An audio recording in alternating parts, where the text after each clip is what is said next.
and I welcome the bill being introduced. As we've heard, we've got a very short term of Parliament. We are a bit of an outlier there, and that does have implications.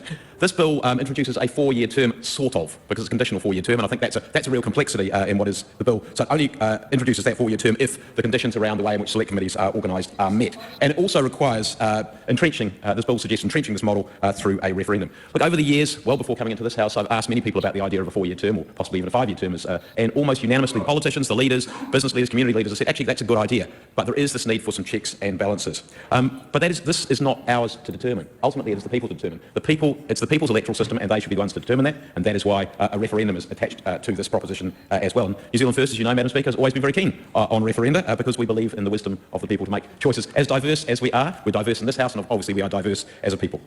We've already heard that a 4-year term, in theory, will make decisions less rushed, more considered. That's good. It's an opportunity potentially for better quality engagement. Perhaps we won't have short turnarounds for bills to be sent through select committees and then back again. Hopefully there might be less urgency used in much more limited circumstances. But I think the most important thing, and I think we've already heard this before, is that it might give us the opportunity of more strategic thinking. And I've got to say, New Zealand governments for decades have been very, very poor at that. It doesn't matter what the colour of those governments is, we haven't done that very well. There are some opportunities, I think, and we've had some good conversations across the House around infrastructure planning. You know, if we could do some of those long-term things and do them together so they are multi-partisan and survive changes of government, that would be a really, really good thing for New Zealand.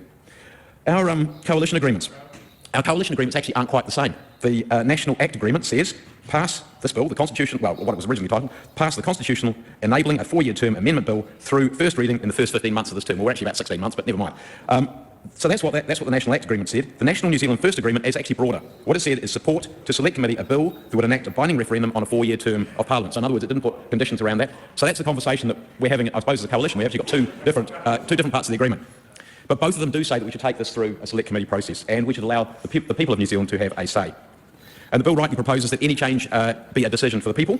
And I think what that says is also New Zealanders recognise the need for checks and balances. And it was actually, if people can remember the title Unbridled Power, you know, going back to the Roger Douglas days, it was actually that encouraged me to get involved in politics, because I saw a government doing what it did, for good or for ill. Labor didn't, what the colour of the government didn't matter, but it was the unbridled power nature of it which was the critical thing.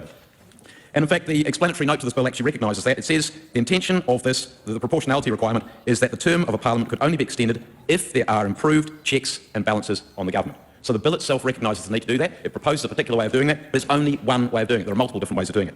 There are other things which are missing in this bill, Madam Speaker. And one of those, and we will all be aware that local government, New Zealanders said, as my colleague over the way there said, they have said, well, what about a 4-year term for us? This bill is missing any reference to local government, because otherwise there will be clashes when elections are held effectively at the same time. That is going to confuse people a lot.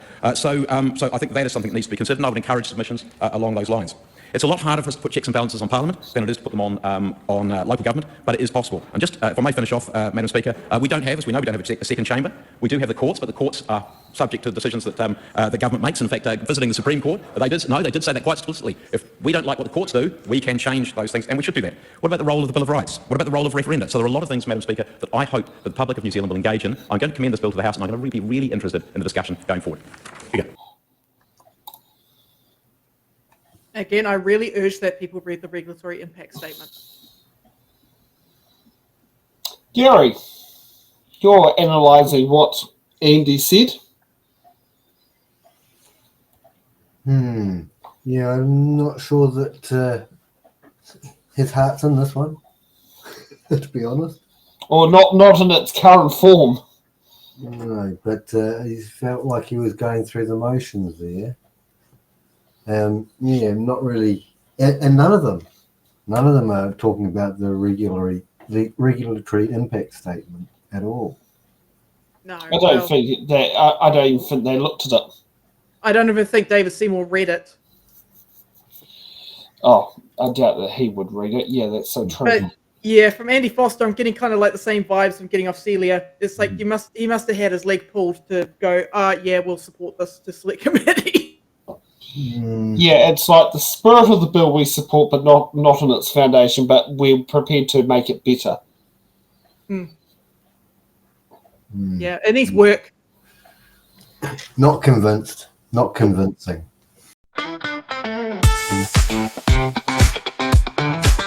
Thanks for watching.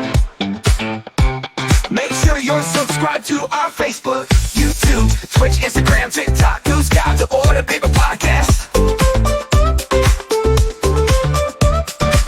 YouTube, Twitch, Instagram, TikTok, News Guide, The Order Paper Podcast.